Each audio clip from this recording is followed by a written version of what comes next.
So in this video we're going to light a fire using materials and techniques that early medieval Norse people would have used.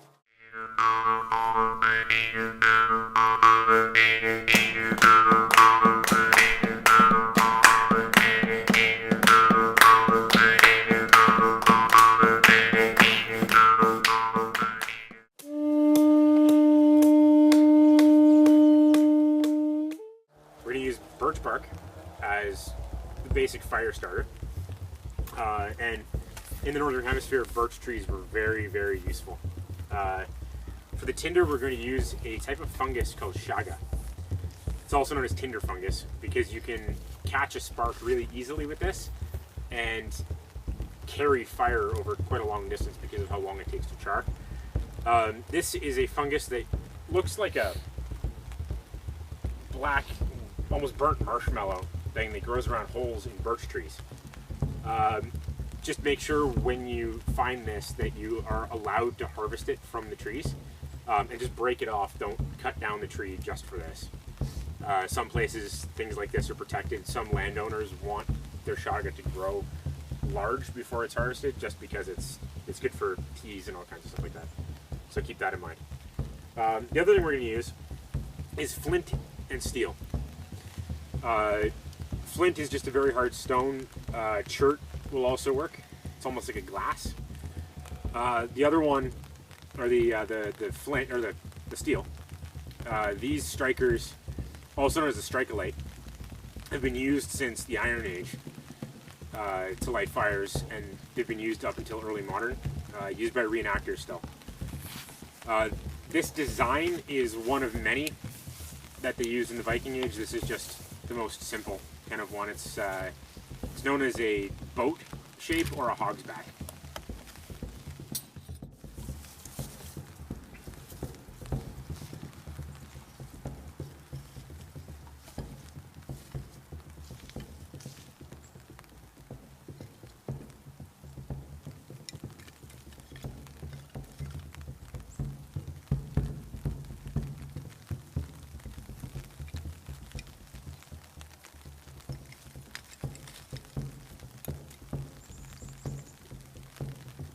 Have to create a nest of dry flammable materials to catch the ember from the chaga.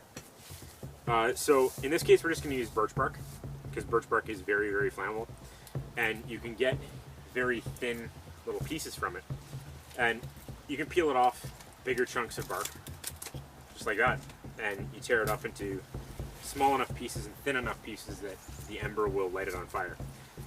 You want to have a piece similar to this around that you can wrap all the other stuff in. And what that does is give you a handhold, something to hold on to while you're blowing into the ember. Other things you can use for this: dry grass, fluffed up pieces of rope will also work. If you're not in a reenactment setting, dryer lint usually works pretty well because of all the fluffy bits of cotton fiber. So really, it's as simple as putting a flammable material inside another flammable material. And you'd like to work up to here, and so if you could start with something very light and fluffy, and then you can have something on the outside that's a little thicker, or maybe even a bundle of twigs on the outside, it would set you up to start that fire even better. We're lucky in that birch bark has a lot of volatile oils in it, so we don't necessarily need the twigs on the outside, provided our kindling is pretty dry. So that's the bundle that I'll use to light the fire. So you want to place your tinder material on top of the flint to catch the sparks, and just hold it with your fingers out of the way because obviously you don't want to hit yourself in the hand. With your strike light, you hold it kind of like that, keeping your fingers out of the way. A lot of people think to put their fingers inside, but all that leads to is bloody knuckles. So you line up your strike, and then you just strike repeatedly on the flint until an ember catches in your your Tinder material, which could be quite a while depending on circumstances.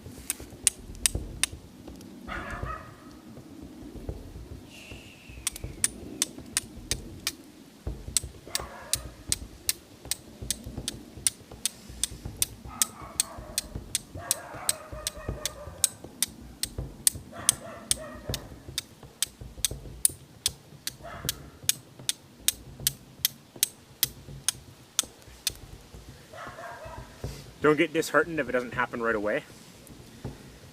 These things sometimes take time. You just have to keep going, and eventually one of those sparks will catch.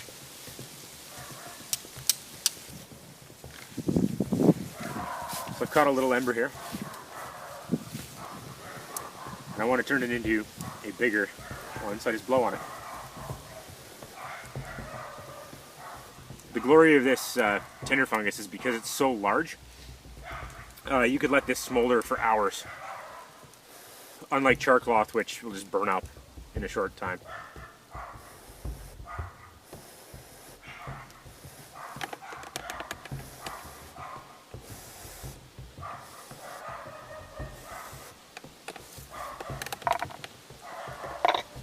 So now I just find a spot in here with good contact on some of the birch bark.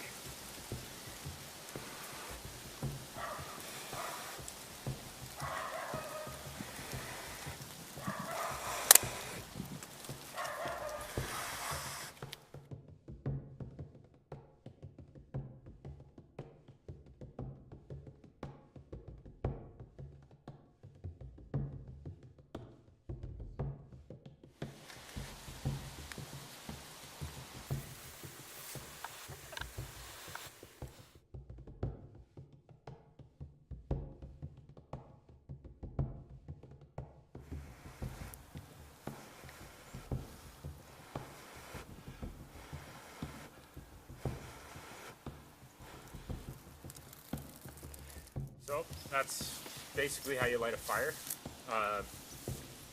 Don't give up, because it does take a long time sometimes to light these things using varied techniques. Even if you're using a bow drill or a pump drill, which we may do in the future, it takes a lot to get it lit. So just keep working on it; you'll eventually get it. And if you're practicing this kind of thing outside in the winter, do yourself a favor and have a Bic lighter or something on hand, because the best way to practice this kind of thing is to do that, because your hands are going to get cold. So you really do want to have something to light a fire to warm your hands, and then you can maybe practice lighting a fire with the thing. But do yourself a favor and do that.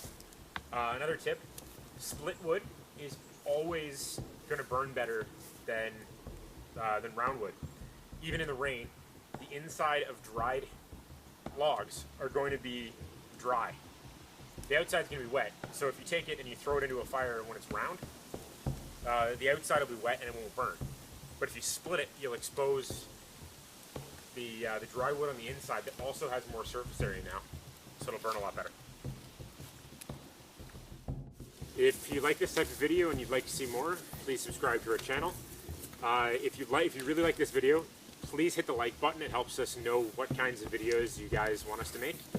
And if you want to know more about us, check out the links below.